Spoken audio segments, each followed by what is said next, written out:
En el espacio del día de hoy vamos a hablar básicamente de lo que es la valoración geriátrica integral y definir más que nada este concepto, saber cómo aplicarlo y entender y comprender esta herramienta que es muy importante para la práctica clínica que tenemos. Bien, sin más preámbulos, bueno, ahora vamos a empezar con lo que sería la presentación del día de hoy.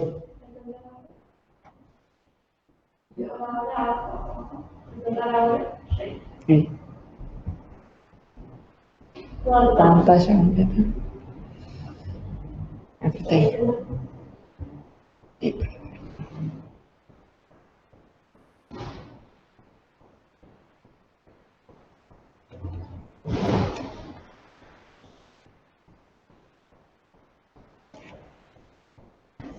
Bueno,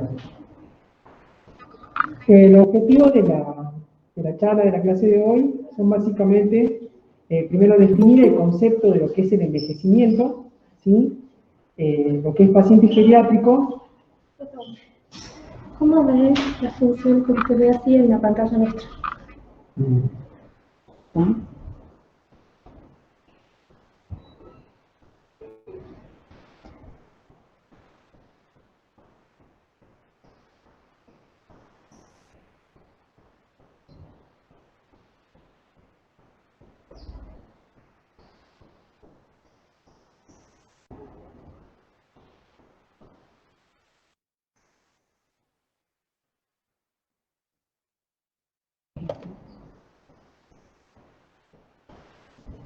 ¿Y también vamos a ver?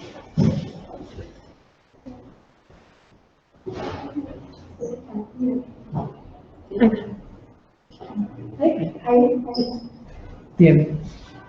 Bueno, como decía, los objetivos de la charla de hoy son, primero, definir el concepto de lo que es envejecimiento, en lo que conocemos como paciente geriátrico y como adulto mayor frágil, así como también comprender cuáles son los fundamentos de esta valoración geriátrica integral y conocer cómo usar esta BGI en la práctica clínica.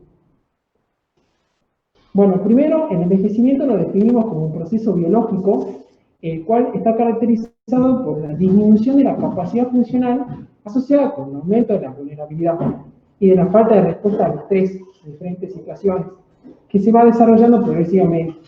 Entre las características del envejecimiento encontramos lo que es un proceso deleterio, que quiere decir que va llevando cada vez más a una disminución de la funcionalidad del individuo, asociado con una característica de progresividad, que quiere decir que va aumentando cada vez de forma gradual.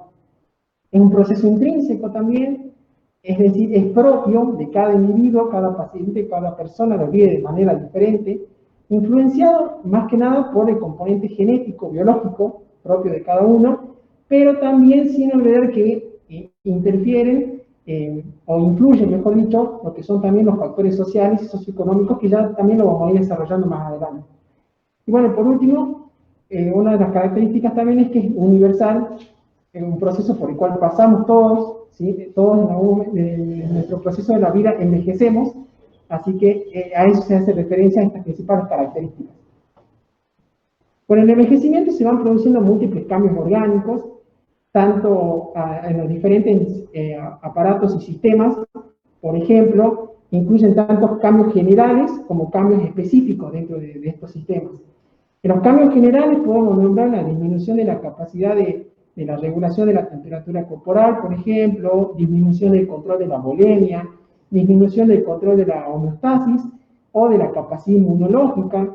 Y si nos vamos ya más específico en cada uno de los sistemas, tenemos alteraciones, por ejemplo, a nivel de la piel, en la cual el paciente anciano va a ir experimentando una disminución de la concentración, de la cantidad de tejido celular subcutáneo, o disminución de la capacidad de cicatrización. Esto, por ejemplo, puede predisponerlo a que tenga una mayor aparición de lesiones a nivel cutáneo, o también la aparición de prurito senil, sino también a nivel cardiovascular podemos tener la aparición de la calcificación valvular con el tiempo, o una hipertrofia ventricular por engrosamiento de las paredes ventriculares. Esto puede llevar a una insuficiencia cardíaca, propia de ese envejecimiento, y así también tenemos alteraciones a nivel renal, a nivel musculoesquelético, a nivel respiratorio, entre otros. Recordar bien que estos cambios son fisiológicos y por lo general no generan síntomas, por lo que si uno no los tiene en cuenta suelen pasar desapercibidos. Es ahí la importancia de conocerlos para poder tenerlos en cuenta. Y tanto estos cambios generales como los cambios orgánicos específicos de cada sistema son importantes porque van a terminar generando una vulnerabilidad en la capacidad de adaptación de ese paciente mayor. También es importante tener en cuenta que las características de la enfermedad en este grupo etario son muy diferentes a las de un paciente adulto. Por lo general, se suelen presentar múltiples entidades, múltiples enfermedades en forma concomitante. Las presentaciones clínicas suelen ser presentaciones atípicas. Los síndromes específicos son muy frecuentes como manifestaciones de enfermedades. Acá se hace referencia más que nada a lo que se conoce como los síndromes de los gigantes de la geriatría, que corresponden a un grupo de enfermedades específicas que se caracterizan porque son altamente prevalentes en este grupo etario y porque generan un alto impacto en la calidad de vida de estos pacientes. Suelen ser prolongadas y por lo general suelen afectar en forma concomitante al paciente, generando un efecto de cascada. Es decir, una enfermedad o entidad va a desencadenar como complicación la aparición de otra. Por eso es importante tenerlas en cuenta. En cuanto a las manifestaciones tardías, hace referencia más que nada a la forma de respuesta a una patología y la forma en que el paciente tenga eventos subclínicos y llegue tarde a la consulta por lo general. Bueno, también suelen manifestarse como presentaciones silenciosas y en algunos casos desencadenarse ante una crisis, ya sea social o psicológica. Y por lo general también no suele haber un motivo de consulta único en estos pacientes, en este grupo etario, sino que suele ser un cúmulo de cosas, no solo la parte de la entidad clínica, sino también incluyendo problemas sociales, problemas socioeconómicos, entre otros. Este es un esquema para graficar lo que hablábamos previamente de los gigantes de la geriatría, definidos por Bernard Isaacs, en donde se incluyen a las 4 I, como las define él, de la inmovilidad, la inestabilidad, la incompetencia intelectual y la incontinencia esfinteriana, que bueno, ya lo habíamos definido previamente a las características que tiene este grupo. Bueno, acá básicamente queríamos graficar, ¿sí? Y esquematizar un poco para tratar de dejar bien firme un concepto de que en este grupo etario no sirve tanto un modelo de diagnóstico tradicional, en el cual el médico se aboca en los signos y síntomas positivos para tratar de llegar a un síndrome o enfermedad. Y tiene que recurrir a un modelo diagnóstico geriátrico, ¿sí? Más orientado a la etiología, a los problemas, en el cual no solo se aboca a la entidad clínica, sino que también tiene en cuenta estas características propias del envejecimiento que nombramos previamente, asociados con todos los factores sociológicos, económicos, psicológicos que también influyen en los pacientes ancianos. Para de esta manera evitar lo que algunos definen como un efecto iceberg, que es lo que trata de esquematizar más o menos el dibujo, en el cual no solo nos quedamos con solamente lo que se ve, sino que tratamos de hacer un trasfondo para llegar bien a las múltiples causas del problema. Bueno, ya pasando a lo del tema de hoy, básicamente definida la evaluación geriátrica integral como un proceso diagnóstico, ¿sí? El cual está bien estructurado y es dinámico y nos sirve para identificar las necesidades, los problemas, pero también las capacidades que tienen los ancianos. Para de esta manera poder formar una mirada de abordaje diferente con este grupo etario y poder elaborar un abordaje interdisciplinario. Para de esta manera poder garantizar una buena intervención con optimización de los recursos, un buen seguimiento continuo, prolongado de los pacientes y bueno, con el fin de mejorar la calidad de vida de este grupo etario. Eso es una herramienta más que nos permite el mejor abordaje, un abordaje más adecuado de este grupo etario de pacientes. Bueno, en cuanto a quién se benefician con esta valoración geriátrica, tenemos básicamente, bueno, la definición de paciente geriátrico, que vendría a ser un paciente que cumpla con 3 o más de estas 5 características. El lado izquierdo, que corresponde a una edad mayor o igual a 75 años, que tenga una pluripatologías relevantes, que tenga una patología mental, ya sea como patología asociada a su enfermedad predominante o que la patología mental sea su enfermedad predominante, o que tenga una enfermedad incapacitante, ¿sí? Que su patología o entidad predominante le esté generando una incapacidad. Y si no, también que esta entidad le esté proporcionando una problemática social. Con 3 o más de estas características hablamos de paciente geriátrico. Y lo otro acá también importante, definir esto, que la VGI nos permite identificar a lo que conocemos como adultos mayores frágiles, que son pacientes que tienen algunas de estas características, que vivan solos, un proceso de viudez reciente, un reciente cambio de domicilio, polimedicados, que están con algún deterioro cognitivo o incapacidad funcional, o que están con algún trastorno depresivo, o que están con una mala situación económica, o que están requiriendo asistencia o atención médica en su domicilio en el último tiempo. Bien, como veíamos, la VGI es la herramienta que vamos a usar, consta de 4 elementos, digamos, la clínica, el funcional, mental y social. En la clínica vamos a ver todos los aspectos biológicos que vamos a ir desarrollando. En lo funcional, lo que se ve ahí es actividades básicas de la vida diaria, actividades instrumentales de la vida diaria y actividades avanzadas de la vida diaria. Esto es para evaluar el área cognitiva funcional, el área funcional. Después tenemos la mental, que vamos a evaluar lo cognitivo y lo afectivo, y lo social, que también vamos a usar una escala para evaluar.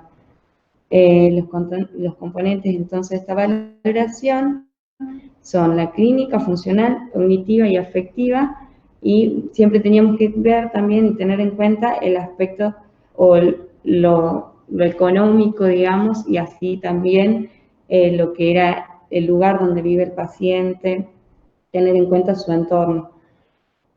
En la clínica vamos a tener en cuenta lo que es la anamnesis, vamos a tomar los antecedentes personales, si ingresó o no a hospital, la historia farmacológica, qué medicación sigue, si tiene una pluripatología, una plurifarmacia, la historia nutricional que viene, que ya la vamos a valorar, hay una escala para valorar lo que es la nutrición. También el examen físico es la inspección general, esto que hablaba el doctor, que van a aparecer muchas patologías que son propias de la edad, los signos vitales y exploración topográfica. En los exámenes físicos siempre teniendo en cuenta de que hay síndromes que quizás hay patologías que van a aparecer asintomáticas y que en su mayoría después se despiertan con una crisis o cuando ya está avanzada la edad, por eso es importante el examen físico. Y exámenes complementarios, siempre tener en cuenta el criterio que se solicita, acordarse que también pedirle demasiadas cosas para encontrar cosas que no podemos solucionar también es someterlo a estrés al paciente y demás. Entonces siempre tener un criterio para que hacer un cambio con esto. Si no, a veces es mejor no pedirlo porque se enteran de que tienen alguna enfermedad que quizás de la cual no podemos hacer nada y el paciente cae en una depresión y se estresa con estos estudios. Entonces, siempre tener un criterio. Dentro de acá vamos a evaluar la movilidad, digamos, con el levántate y anda, que nos permite evaluar distintas cosas. Es una evaluación en la cual le pedimos al paciente que está sentado con una silla, se levante sin agarrarse de la silla ni nada, camine 3 metros, gire, vuelve y vuelve a sentarse.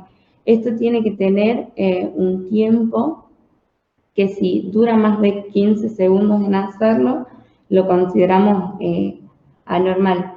Esto nos permite evaluar, digamos, lo que es la movilidad de la articulación, la fuerza, lo que es la visión intacta, la propiocepción y lo que es la función vestibular.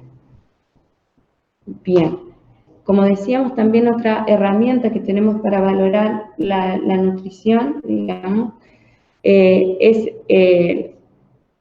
la valoración de nutrición, en la cual tenemos cuánto ha comido, si ha dejado de comer, y en esto tenemos que evaluar también, evalúa lo que es nivel de demencia y también índice de masa corporal, en el cual hablamos de si es 14, está en riesgo de malnutrición, y en 14 está en malnutrición y menos de 14 en riesgo de malnutrición.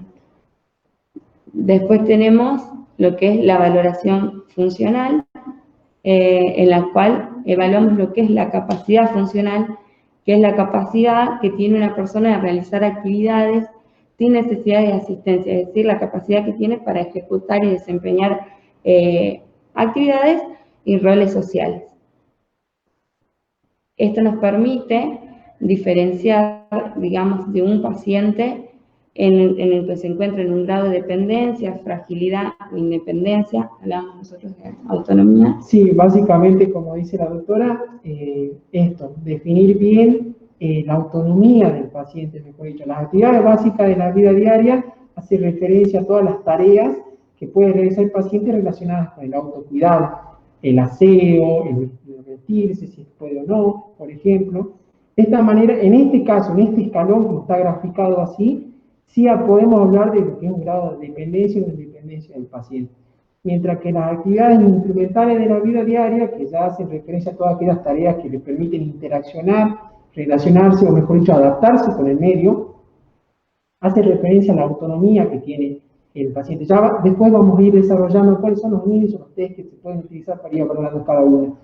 Y la actividad avanzada de la vida diaria hace referencia más que nada a todas aquellas actividades relacionadas con el tiempo, lo que realiza el paciente en el tiempo libre, su capacidad para sociabilizar con otras personas, lo que realiza ya sea algún deporte, ¿sí? Más que nada lo definimos mejor como una autonomía avanzada que tenga el paciente. Por ejemplo, un paciente de 85 años que, más allá de que tiene las actividades básicas instrumentales bien establecidas, puede ser capaz de, por ejemplo, manejar una empresa.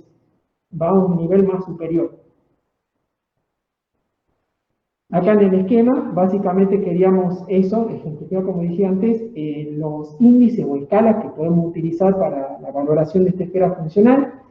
En las actividades básicas de la vida diaria, uno de los índices más utilizados es el índice de CAT, ¿sí?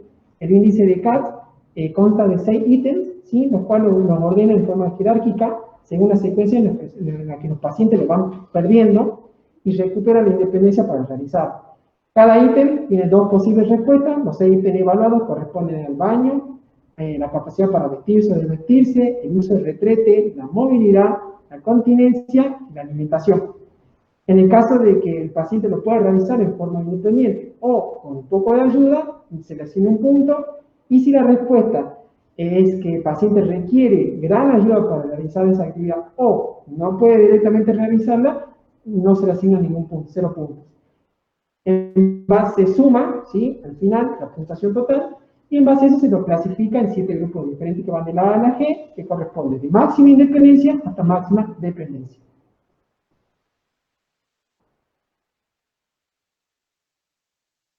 Otra de la escala, la escala de Lawson y Brody, ¿sí? En la cual evalúa 7 ítems que corresponden al uso del teléfono, si puede hacer las compras, si puede preparar la comida, encargarse del aseo de la casa, de lavar, y también importante, si tiene responsabilidad en cuanto a su medicación y a la parte del manejo del dinero, la parte económica. Se le asigna también un puntaje según las respuestas, y en base a esto podemos decir, si tiene 0 puntos, un paciente con dependencia total, de 0 a 7 puntos, un paciente semidependiente, y mayor o igual a 8 puntos, un paciente ya autoválido o independiente.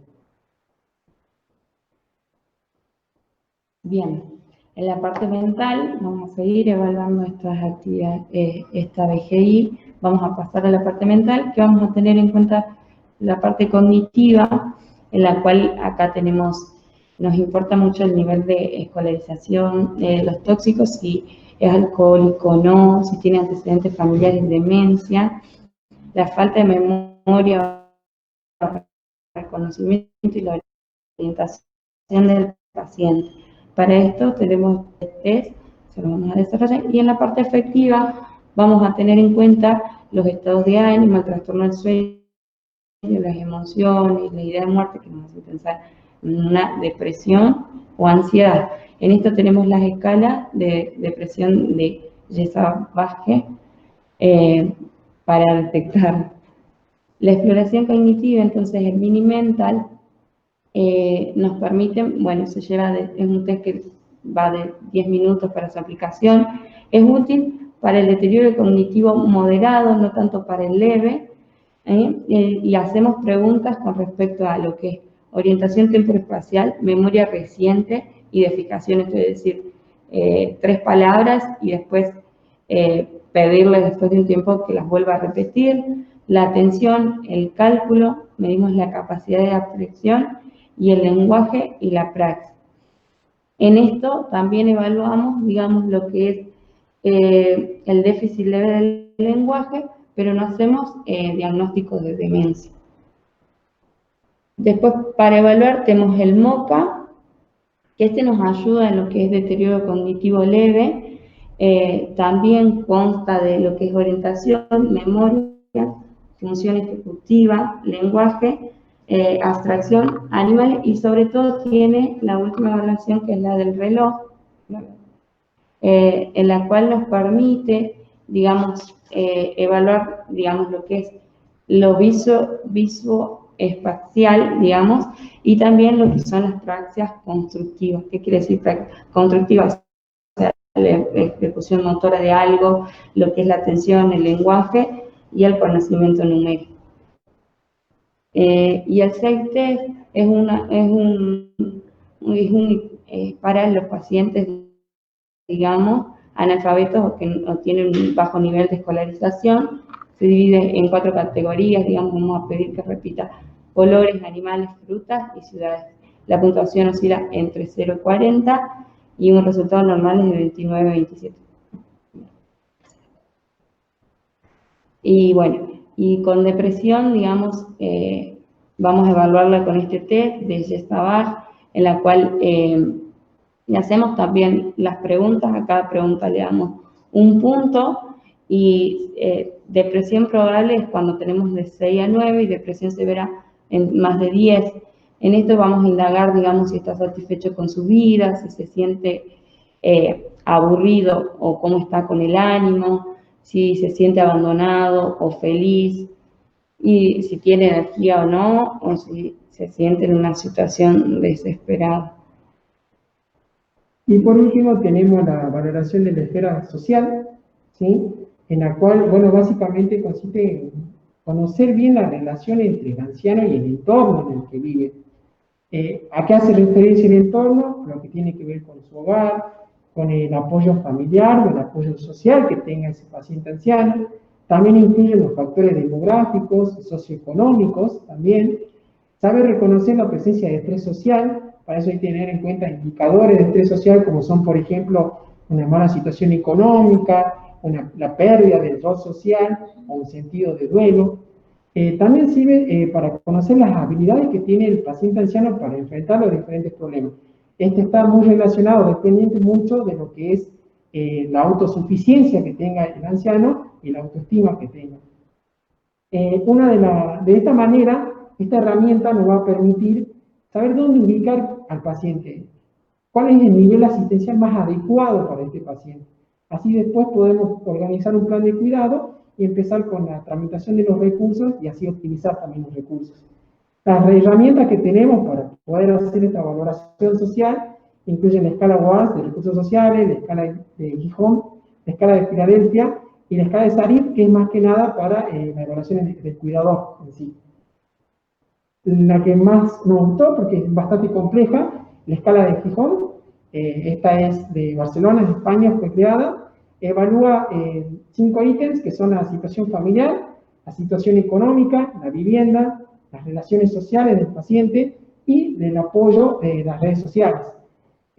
Hace preguntas más o menos, incluyendo lo que es si vive solo o vive con su pareja, qué edad tiene su pareja, si vive con su hijo o no, cómo es su situación económica, si es un jubilado, pensionado, la vivienda en la que vive, las características de su vivienda, tener en cuenta también las relaciones sociales, muy importante, preguntándole, por ejemplo, si es visitado por sus familiares o alguno de sus allegados, ¿sí? Si él sale de su domicilio o no, o si se queda en su domicilio, pero permite la interacción social, o sea, que nos visite sus familiares, o si directamente se queda en su domicilio y también se cierra él, sin permitir la interacción social. Y bueno, también esto del apoyo a las redes sociales, identificar si tiene redes sociales en su entorno, ya sea no solo familiares, sino también de algunos vecinos conocidos. Se le asigna un puntaje, igual que en las previas, como decíamos, y en base al resultado podemos decir que si tiene más de 10 puntos, hablamos de, menos de 10 puntos, hablamos de bajo riesgo social, de 10 a 16 puntos, riesgo intermedio, y más de 16 puntos, un alto riesgo social. Es un paciente que probablemente va a estar requiriendo una institucionalización, o sea que va a estar más adecuado en la institución para poder garantizar una buena asistencia. Bien. Acá quisimos poner un caso clínico, que era algo que nos pasó a mí y a la doctora Belén, que forma parte también de la residencia, como para evaluar también que hablamos de algo de la valoración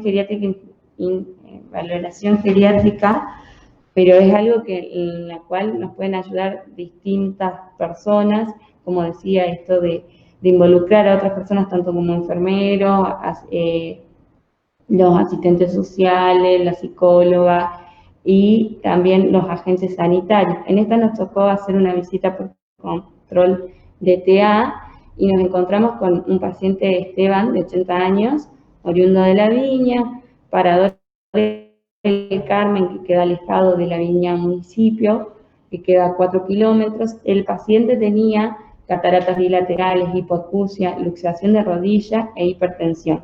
Vive solo, digamos, tiene unos perritos.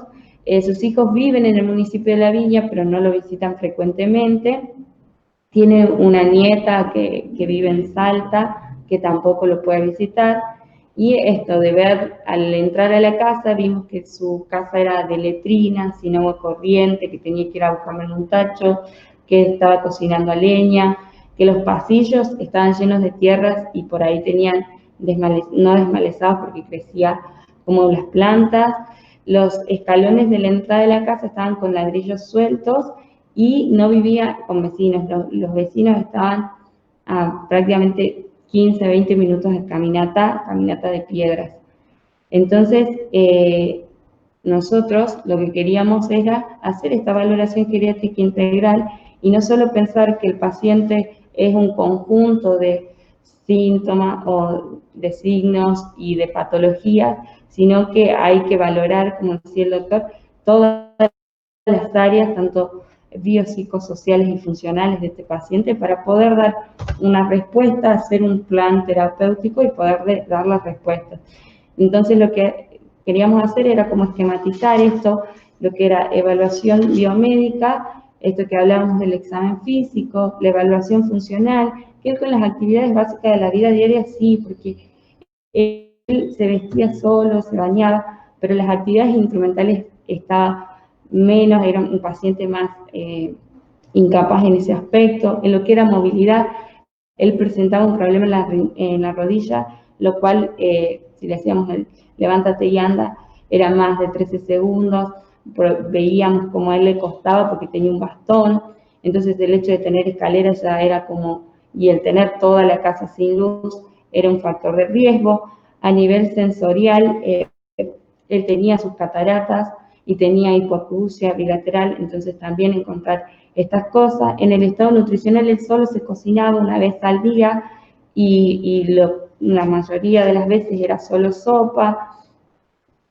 Tenía el apetito, pero no tenía tampoco una cuestión mucho más social en lo que era respecto a nutrición. La evaluación mental cognitiva estaba bien, pero en el tema afectividad sí estaba deprimido.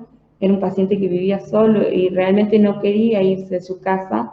Le decía que ya varias veces habían intentado de ir con sus padres con sus hijos, a que vaya a vivir con ellos, porque la verdad que vive muy lejos, hay que llegar como a 30 minutos subiendo una calle de piedras y piedras, vive muy lejos y esto de considerar que se podía vivir con sus hijos y él no quería, es su casa, le costó mucho construir lo que tiene, entonces estaba como arraigado ahí. Entonces también el hecho de estar solo y no tener vecinos, era un paciente que estaba entrando en depresión. El sueño, él no dormía, estaba ya, por ahí se levantaba a la noche, tenía insomnio. También había que valorar en la evaluación mental, que quizás no lo dijimos, pero es algo a tener en cuenta, cambio en el ritmo del sueño, los pacientes adultos mayores, y todo lo que era la evaluación social, que quizás no estaba en el circulito, que decíamos esto de la vivienda, del estado civil, la relación con las familias, y lo que sí nombramos, que era, hace rato nombraba, lo que era la valoración sociofamiliar del guión, que en él se encontraba claramente solo, digamos, básicamente. Entonces, de esto, armarnos un plan de todas las patologías y de todas las cosas que encontramos, como para darle resolución, y no solo ir quizás solo para tomarle la presión. Nos encontramos, si hacemos una valoración geriátrica integral, nos damos cuenta de cómo tenemos mucho más problemas que una presión alta o que lo que él tenía, digamos, sus cataratas y su problema de rodilla. Nos salimos con una lista gigante de cosas que podían articularse, cosas que podían solucionarse con la ayuda de la enfermera, con la ayuda de los agentes sanitarios. Entonces, un poco era esto, la idea de esto de valoración geriátrica integral, de cómo permitirnos ampliar un poco la mirada ante este paciente.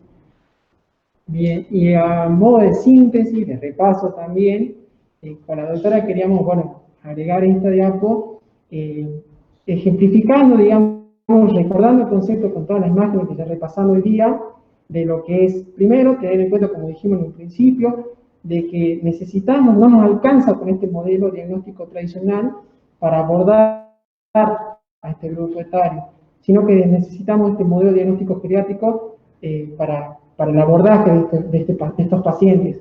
Por ejemplo, en el caso de que sea un paciente adulto, viene con signos y síntomas correspondientes a disnea, fiebre, dolor torácico, nosotros ya nos orientamos más que nada, por ejemplo, un proceso respiratorio como la neumonía.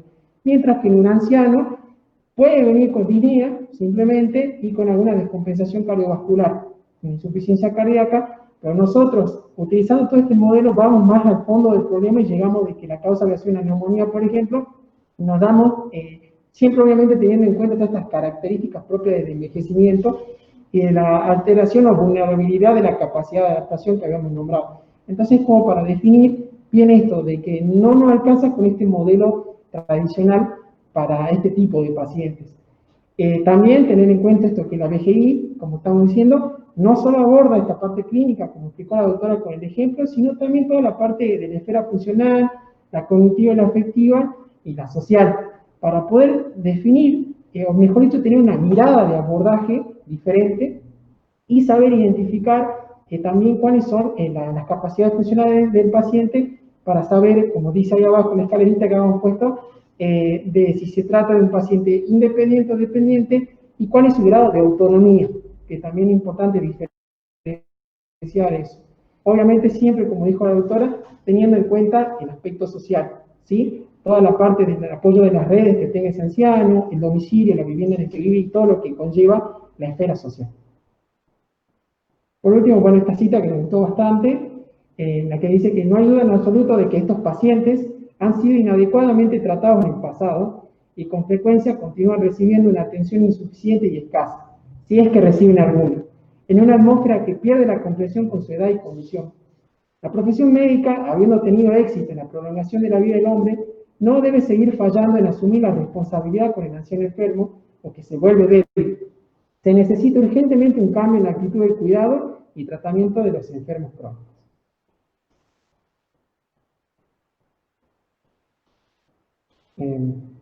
Bueno, ahora abrimos el espacio para las dudas, las preguntas que quieran hacer, ya sea por el chat o, bueno, si por el micrófono, si quieren activar.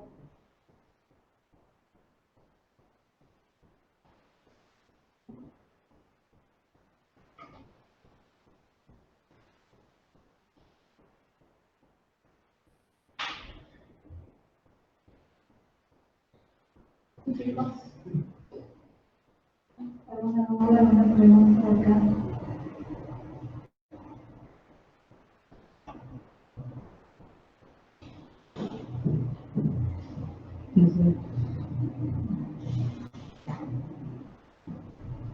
Repetirle que quieran los enlaces y la bibliografía, y está en la bibliografía está con enlace para acceder a la información de valoración. Ah, sí, sí, ya está puesto. Sí, ya.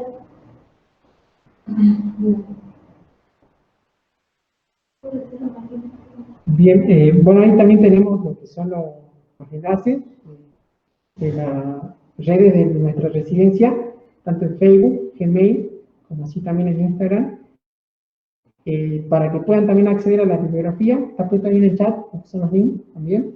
Y bueno, nada. Muchísimas gracias a todos. El próximo martes nos esperamos nuevamente en este espacio, ¿sí? Para el próximo Ateneo.